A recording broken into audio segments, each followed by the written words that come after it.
God bless you. Right. Matthew 27 from verse 45, and I'll read. From the 6th hour until the 9th hour, darkness was over the land.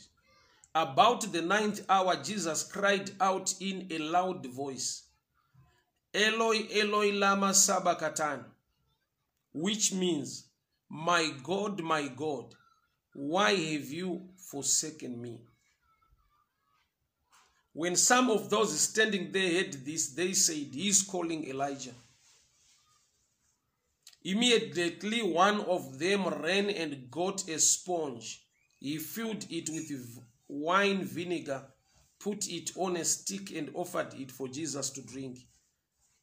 But he raised aside. Leave him alone. Let's see if Elijah comes to save him. And when Jesus had cried out again in loud voice, he gave up his spirit. Father, we thank you for such a time. We glorify your name. We give you praise. Speak to us, instruct us, empower us, correct us for the glory of your name. In the mighty name of Jesus. Amen and amen. Nyandi nayo nasi incident yakaitika pa Calvary pa cross. Jesu ari pa mchinjikwa. He was in pain, ari mu marwadzo. Bible ratanga kutsarangura kuti there was darkness all over. There was darkness all over. And Jesus cried out in a loud voice, Eloi, Eloi, lama sabachthani, which means, my God, why have you forsaken me? Shoko rinoti, I will neither leave you nor forsake you. Jesu unopupura pese pa anofamba kuti ndinoita zvandakatumwa na Baba, andigone kuita chandisina kuona Baba vachiita kudenga. Jesu unofamba ne ministry yake uchipupura kuti iye na Baba vari pamwe. But on this note, on this incident, unochema chiti, my God, why have you forsaken me? Mai mumvuri makadi yenyu, may the good Lord bless you. Pakadiko pa Manchester, yakadiko family. I hope I find you well. God bless you. Thank you so much for tuning in. Mukoma Benji, pakadiko pa France. How are you doing, my brother? God bless you. Thank you so much for tuning in. Ndrudandi tsana ngure pa msoro pemazwi akashandiswa na Jesu achichema ari pa mchinjikwa. Ekuti Eloi, Eloi, lama sabachthani, which means, mwari wangu, mandisire. Ndazvona kana zvinhu zvatinonzwisisa muupenyu kuti pane nguva yekuti nyangwe uri mutendi, uri a believer, une situation dzaunosangana nazo dzaunogona kushaya minduro, but dzinongova nema questions bedzi. Sa Jesu ari pamuchinjikwa, akauya kuzotifira pamuchinjikwa. I situation yaataitarisira kuti anogona kunzwisisa kuti ndo zvandakainga, I'm in pain, it's part and parcel of the process. Maybe I'll cry nekuda kwe pain. But pano achema aine mubvunzo, which means pain is one thing chiri paside, but there is a question now in pain. Muhupenyu mukurarama tine nguva dzatinosangana nemamwe matambudziko nemamwe ma-incidents anorema, whether a believer or not, whether pastor or mwana wesangano, whether prophet or evangelist. There are times yekuti we have got questions dzatinogona kushaya anotipindura, kana kuti tinogona kuwana vanotipindura but vasingatipindure zvinogona kutigutsa kana kutisimbisa. 2014, when I lost my son, I had so many questions. I was crying kuti mukomana ashaika, but I had also questions within me. Vanhu vaiuya vachiti comforta, vachitinyaradza, vaitaurawo mashoko angori common musociety, ngoti aiwa zvinowanikwa, maida zviitirwa ani, aiwa zvinowanikwa, aiwa inguva. Such statements are just common. Anotaurwa nechero munhu, whether believer or not. But inside you unenge une mibvunzo, ma questions, ekuti nyangwe vanhu vataura zvavanotaura, those statements won't satisfy you when you are in a certain challenge. So pano Jesu ari pamuchinjikwa ari kuti Mwari wangu mandisire. Toda titange tatarisa kuti machemero aari kuita haasi kuti my father. Kureva kuti ari kuadresa in a different office, in a different dimension. Mwari ndi baba vedu. Mwari ndiye akatisika. He is our God. So God I office ya creator, ya almighty being. Father I office in a relationship ya baba nevana. It's a family statement rekuti father. But God is statement yekuti ndi Mwari. Munoziva kuti Mwari ndi Mwari kumunhu wese. To believers and to non-believers, God is God. Why? Because as God, vari kuoperator ndi Mwari vari mu office yavo sa creator to all things. But pavanouya kuva father, ya statement ye family ye relationship yevanhu vakatengwa neropa raKristu. In other words, ndiri kuti munhu wese munhu waMwari, akasikwa naMwari. But haasi munhu wese anova mwana waMwari. Kureva kuti kudini? Munhu wese ari panyika munhu waMwari nokuti akasikwa naMwari. But there is a level yekuti munhu ave mwana waMwari inobva pakusikwa, inouya pa level yekugamuchira Jesu kuti ave Ishe uye muponesi weupenyu hwako. So God becomes your father by choice. He is your God, whether choice or not, because he created you. He is the creator. So he is God to all, but father to some. I will explain again. Mwari ndi Mwari kumunhu wese ari panyika, wese anofamba, whether believer or non-believer. So tsimondi pastor mutende nekuti vese vakaona Mwari ndi Mwari, because he is a supreme being, he is the creator to all. Asi kuti azova baba vako, ave father, it's a dimension of relationship. When you believe and trust in the Lord Jesus, the one who was sent by the Father. So relationship inouya by choice. But yekuti wakasikwa na Mwari, it's beyond choice. He created you, he is your God, he is your creator. So pano Jesu paari kuchema achiti my God, my God, my God, my God, why have you forsaken me? Mwari wangu mandisire. Zvoreva kuti ari kuti when you are in a situation yekuti hausi kudhila naMwari, hausi kuoperata naMwari in a dimension of a father, zvoreva kuti kana vasiri kuoperata newe mu dimension ya father, there are things you cannot understand because hausi mu dimension ye family, mu dimension inokupa access to all information. Makatabo sataka. Kune in, for example, the president kuvanhu munyika yese, asi ndi baba kumhuri yavo. Kune information inozivikanwa nevana va president isingazivikanwe nevanhu vari munyika vese. Why? Nokuti kana vari kumba kwavo, he is a father figure. But kana vari ku nation, he is a president office yavanogona kupinda kana kubuda. But as a father, I office yekuti avapinde kana kubuda varimo ende ndoma vacharamba vari nokuti ndi baba ku family yavo. So Jesu pamuchinjikwa paari kuti my father, my God, why have you forsaken me? I picture yekuti Mwari vakava Mwari kwauri usingavaonesa baba kwauri, there are things you miss zvinongowanikwa bedzi between father and son, zvisingawanikwe pakati patenzi nemuranda, asi zvinowanikwa pakati pamambo, baba nemwana. Okay, I'll download this way. Mighty teaching we share. You're welcome. May the good Lord bless you. Thank you so much for tuning in. Elisha paari kutevera Elijah achida a double portion of anointing. Ari kutevera as a servant following his master. And ipapo nyanga vakataura kuti ndine zvandiri kuda kwamuri, hakuna chakauya kwaari nekuda kwekuti chaifanirwa kuitwa pass on from father to son. Saka iye he was following Elijah as a servant to Elijah.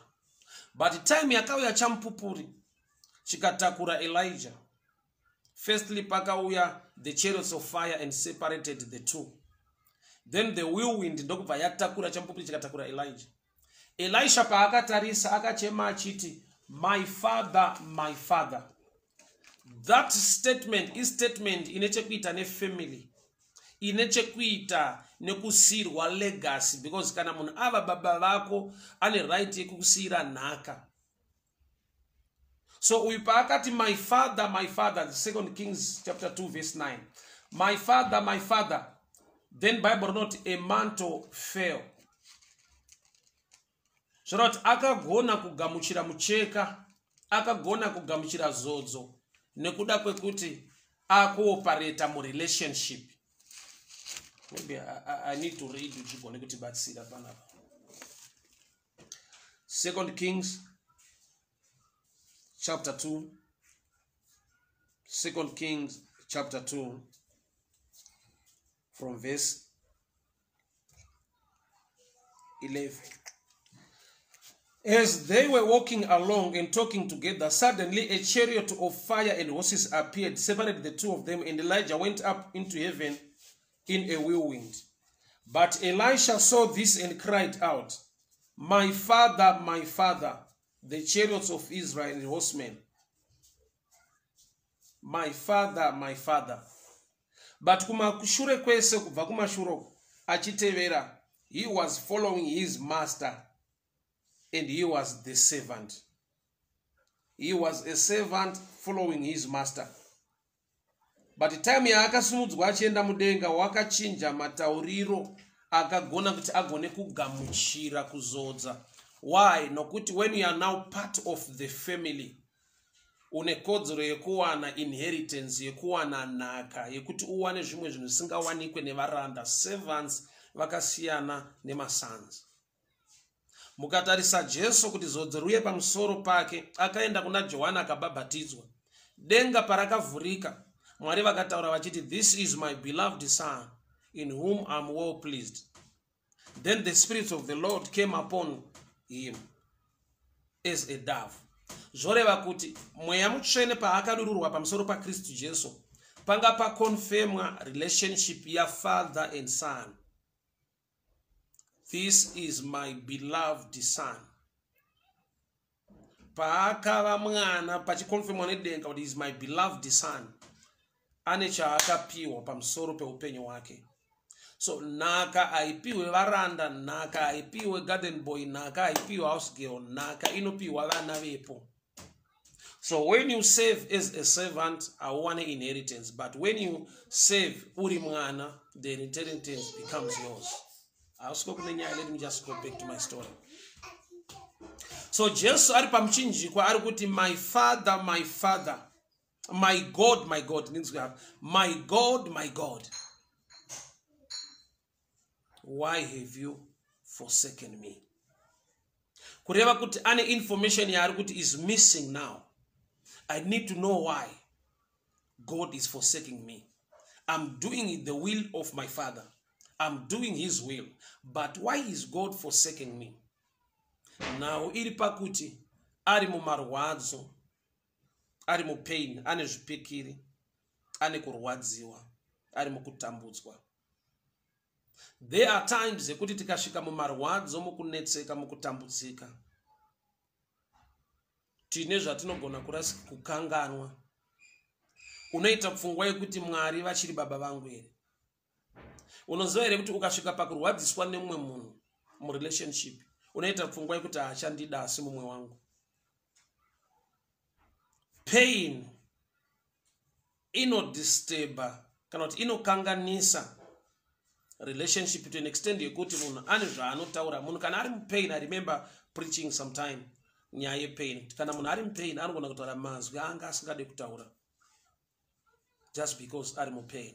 Munhu kana ari mumarwadzo ane statement dzaanogona kutaura dzekuti kana pain yapera right anogona kuregreta kana kuti aiwa zvandakataura zvazvese. But let me go back to the cross. Cross pano pane a mystery yandoda nditsanangure. So that number one, he was in pain mumarwadzo, ndokubva ataura izwi rekuti my God.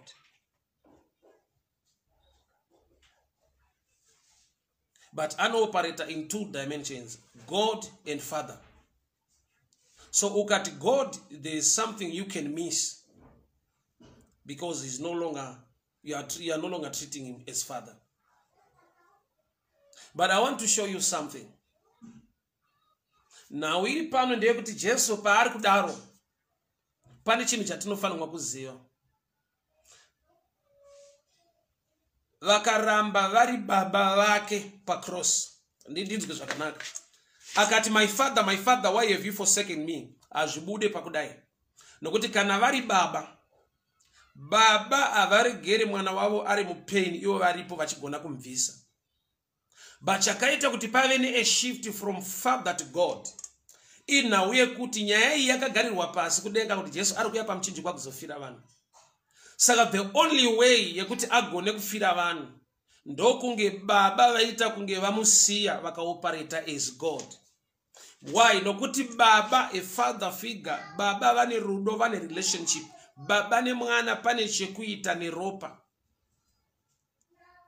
Kureva kuti pain inowanikwa na baba pa mwana wavo inosiyana pakati pemuranda nemushandi wake, servant and master.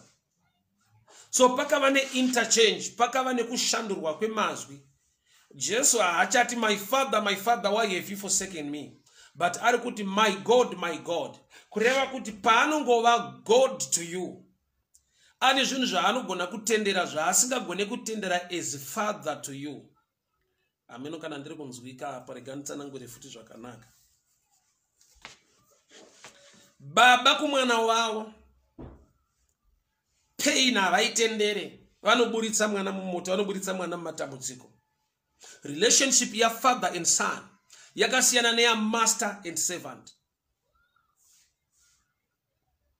So God to man and God as father to man, my dimensions are different.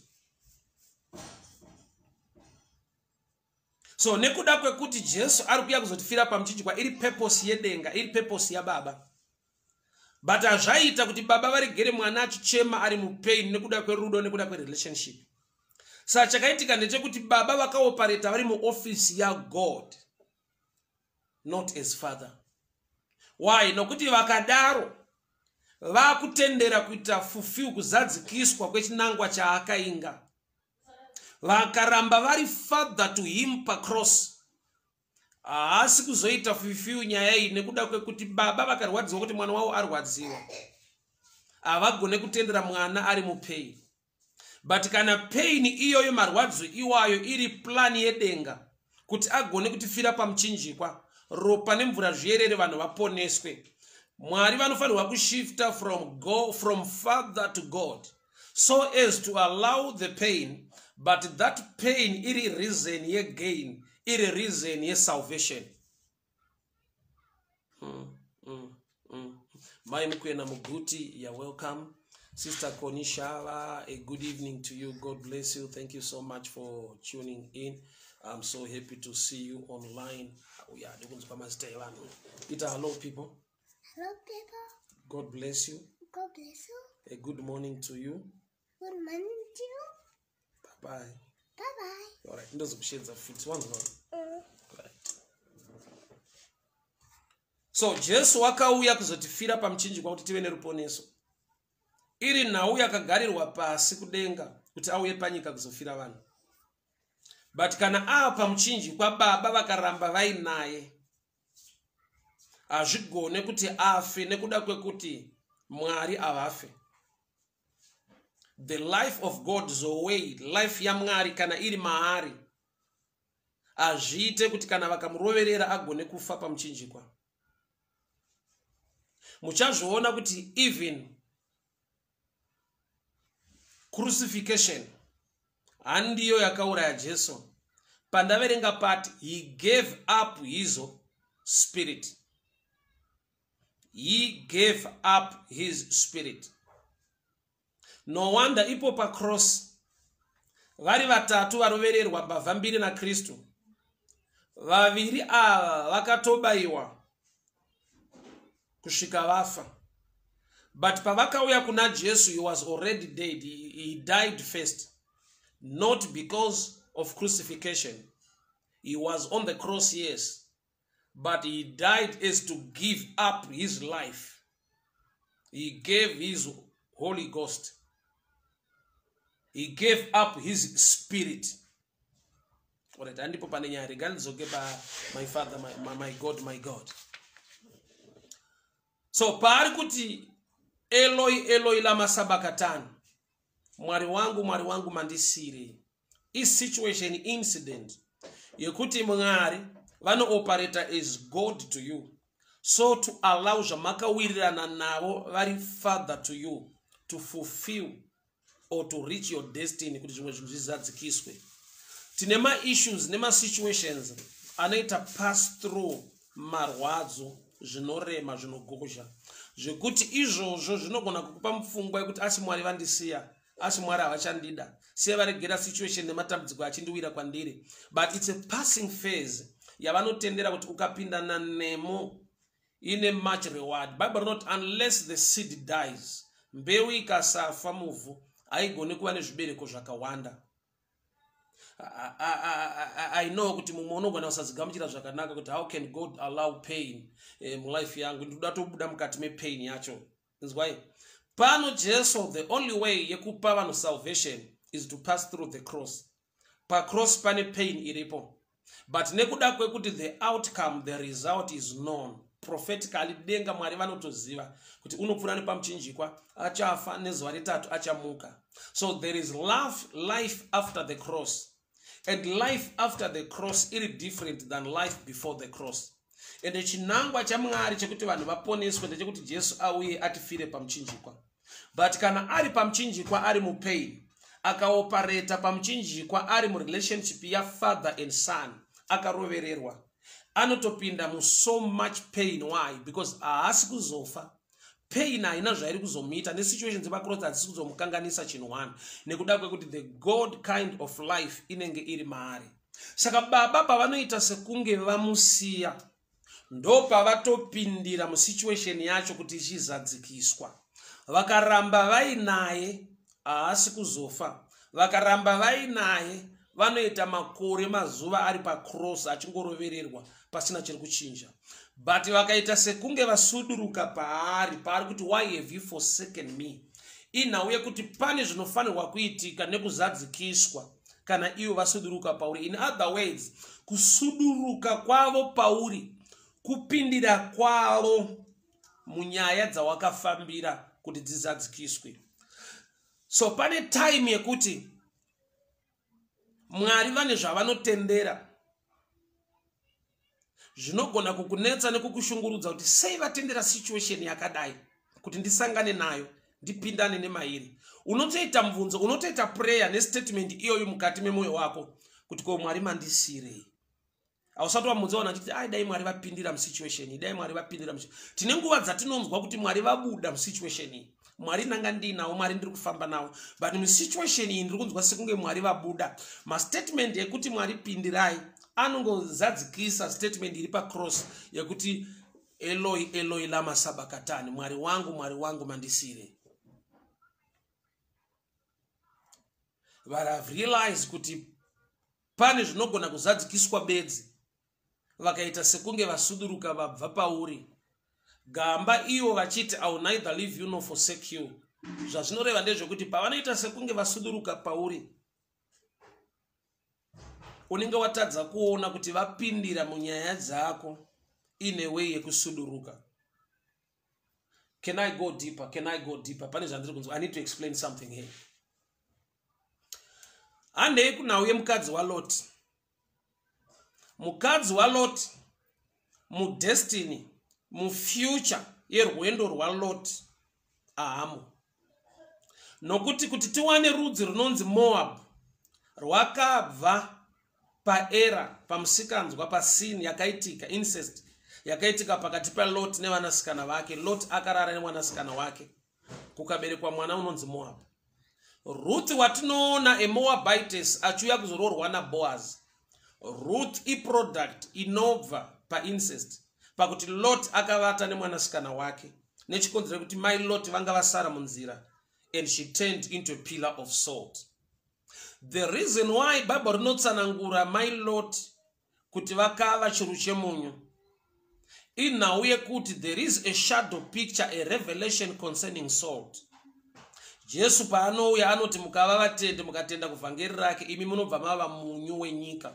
So isu mabelievers tikakompewa nesalt nemunyu wenyika, tikatresa muBible panotangira nhau yemunyu ichitangira pana mai Lot, zvoreva kuti mai Lot pavakava munyu vane chavanga vaona nekutenda nyangwe yakatreatwa seera pakuti kudii. Ndinzwisei zvakanaka. Munyu zvaunoita kana waiswa mumuto, kana waiswa mumuriwo, kana waiswa maunofanirwa kuiswa, unodissolve. Kureva kuti visibility yao, kuonekwa kwemunyu kana waiswa musupu mumuriwo hakuchaoneki. But kunzwika unonzwika even usisaoneke. Ma effects salt anoramba achinzwika even salt yacho yadissolve yapinda musupu isiri kuoneka.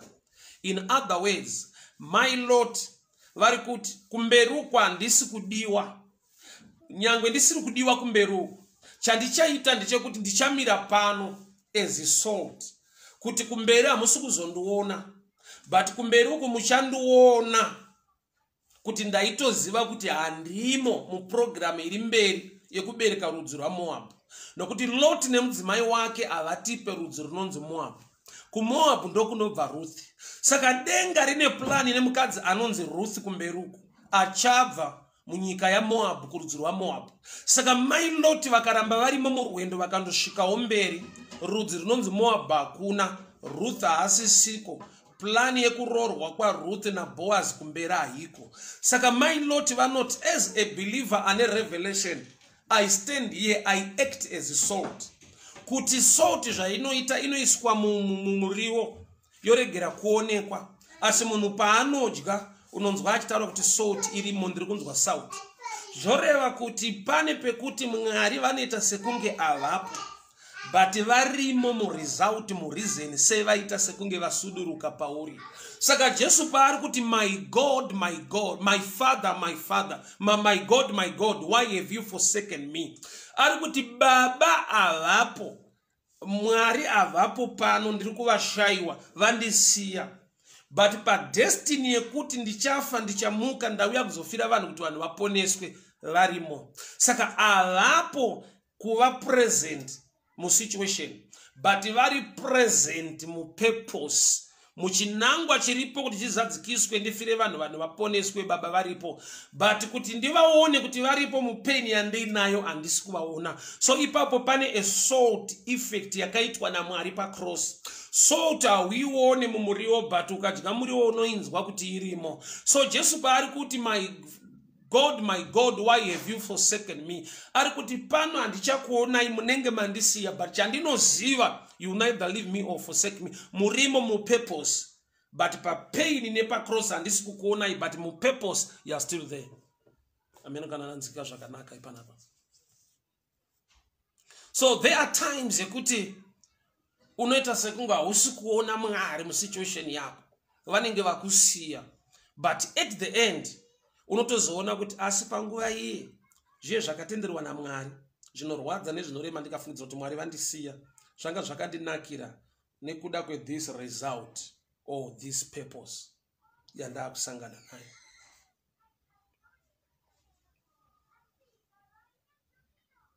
Kana ari Shadrach, Meshach, Abednego vasati vakandwa mumoto, nyaya ichiri kukukurwa nekutongwa, havana witness, havana munhu anomira nawo, but pavanokandwa mugomba voregera kutsva, ndo pavanogona kudiscover kuti kwese uko Mwari vanga vari vasiri kuoneka, vachiita sekunge vatisiya, but taamumoto taakuona the result yepresence yaMwari muupenyu hwedu.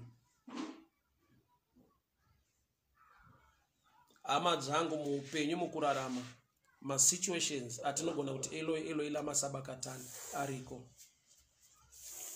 Ukanzwa munhu achiti Mwari pindirai, zvireva kuti ane paasiri kuona Mwari, pane paasiri kuona uvepo hwaMwari, ari musituation inorwadza inorema, but haasi kugona kuona the presence of God. But I've come to strengthen you. I've come to tell you this. Despite pain and many challenges, uye nepfungwa dzinokubata kuti dai Mwari vapindira Mwari havapo, shoko rekuti I will neither leave you nor forsake you riri nderezvokwadi. Mwari ndiMwari vakatendeka. Mwari vanozadzikisa shoko ravo. Pain marwadzo aunosangana nayo anokupa pfungwa yekuti Mwari vakusiya, Mwari havana iwe. He is so faithful. Vakatendeka, vakarurama. You will testify the goodness of the Lord.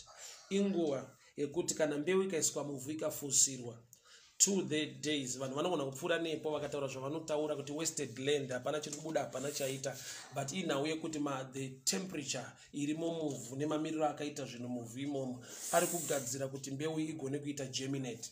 So there are times yekuti waiswa munenge mune temperature yekuti zvimwe zvinhu zvibude, zvimwe zvinhu zviite zvakanaka. So iyoyo Eloi Eloi lama sabakatani, it's a temperature, it's an atmosphere, inzvimbo yekuti inopindwa nayo, unomupinda munzvimbo iyoyo musituation iyoyo, but inocreate a certain atmosphere inokonzera kuti mbeu iri mauri, purpose izadzikiswe, chimwe chinhu chibatike. Jesu haagone kufa akaramba aina Mwari vari pamuchinjikwa. Why? The God kind of life inonzowei haigone kuparara. So kuti agone kufira vanhu, Mwari vanoita sekunge vabva yeti varimo. It takes me to the book of John chapter 11. Mary and Martha vanoti kuna Jesu, dai manga muri pano hanzvadzi yedu hayaifa. Zvinoita sekunge vari kupa Jesu mhosva yekuti you were absent. That's why dambudziko rakasangana nesu. Gamba Jesu was present in understanding the purpose and the reason of the death of Lazarus. Hanzvadzi hadzisi kuziva kuti Mwari vane zvavari kuda kuita, vari kuda kutora kukudzwa, vane zvavari kuda kurivhila kuvanhu kuti I can also give life. That's why Jesu akazviintroduce nezita rekuti I am resurrection and life. Zita rekuti resurrection rinoreva kumuka, hapataurwe nyaya yekumuka kana pasina chakafa. So ava pavari kuti Ishe dai manga muri pano hanzvadzi yedu hayaifa, Jesu ovati I am resurrection. In other words, Jesu ari kuti hongu ndanga ndisipo physically, but spiritually, with reasoning and understanding ezvinhu zvemweya, I was present. Why? Because I know the purpose and the mind of God concerning the death of Lazarus.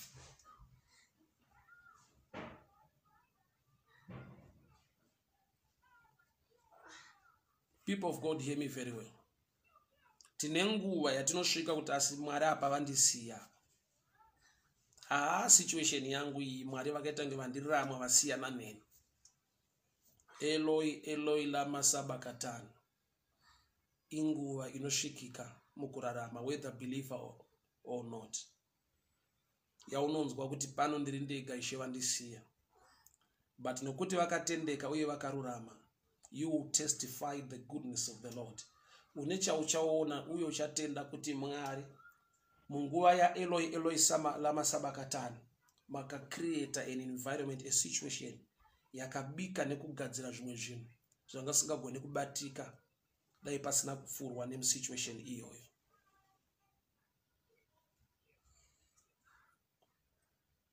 Iriko nguva yekuti madzimai vanogona kusafara kana iri time yelabor, but the time yelabor munhu ari kuchipatara anobata makorokoto, anobata zvaanoda zvaanotarisira muupenyu zvinomufadza, but pane time yepain, so much pain yekuti unonzwa sekunge Mwari vakusiya, but iri a process yekuti uone kuti vanewe nokuti une chauchabata, une makorokota unosangana nawo.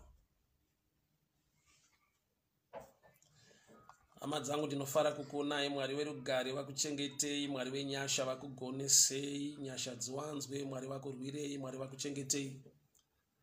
Baba Chisaka pakadiko pa New Zealand, I hope I find you well. God bless you. Lloyd Mahashi, how are you keeping, my brother?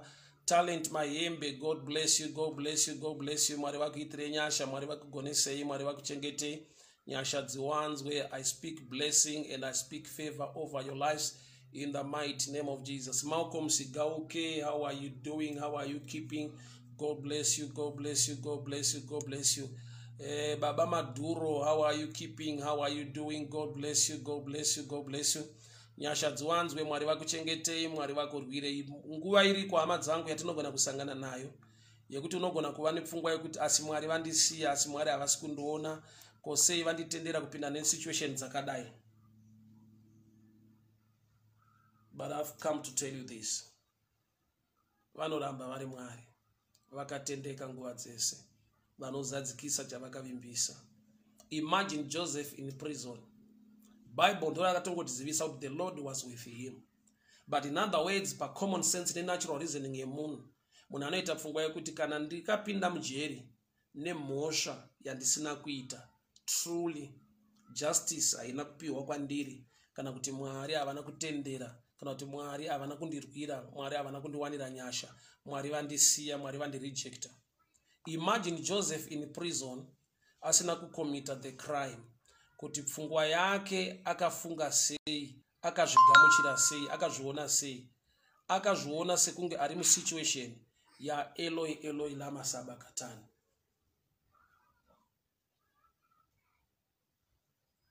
People of God, hear me very well. IBible rinozongotitsanangura kuti the Lord was with Joseph. In other words, iye pachake aigona kuva nepfungwa yekuti Mwari apa vanga vandisiya. Why? Nokuti nyaya iyi haana kuiita, but he is in prison. So pane time yekuti une situation yaunongonzwa sekunge uri muremo, uri mu atmosphere iyoyo ya Eloi Eloi lama sabachthani. You are in pain.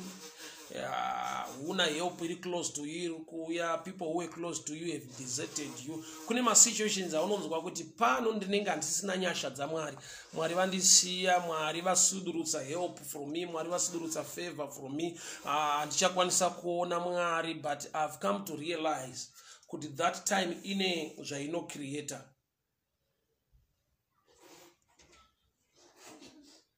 That time ine zvaino creator. Nguva iyo ine zvaino gadzira, zvaunogona kuzotenda nekupupura kunaka nekugona kwa Mwari. Why? Nokuti it's the wisdom of God. Mkoma semu nyakunengwa, so happy to see you online. God bless you, God bless you. Mwari vakitire nyasha shukuru. So Eloi Eloi lama sabachthani, it's situation inosanganikwa nayo. Chokwadi chiripo, ramba uchinamata nekuonga Mwari. Apa Jesu achema achiti my God, my God, haana kuti my Father, my Father, which means as Father he is with you, as God vaita sokunge vabva pauri, so that zvamakawirirana as Father and Son zvigone kuitika.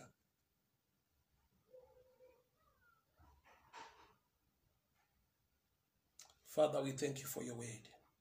We thank you for your grace and your favor. I speak blessing, I speak favor. Ndataura nyasha, ndataura kuropafadzwa pamusoro peupenyu vana venyu. Simbisai vana venyu Mwari, vari muma situations akamira sekudaro, vari muma situations avari kutaura vachiti Eloi Eloi lama sabachthani. Imi Mwari sababa wedu hamuna kutisiya, hamuna kusuduruka pachinangwa nepurpose yezvatiri kutsvaga nekuti zviitike. It is the wisdom of God. Uchenjeri neunyanzvi hwenyu Mwari hwekugadzira a situation inokonzera kuzadzikiswa kwezvatinochemera nekutsvaka. Takupai mbiri, takuremekedzai mutsvene. Muzita raJesu Kristu weNazareta. Amen and amen. May the Lord bless you. May the Lord protect you. May the favor and the blessing of the Lord be upon your lives. In the mighty name of Jesus. Amen and amen.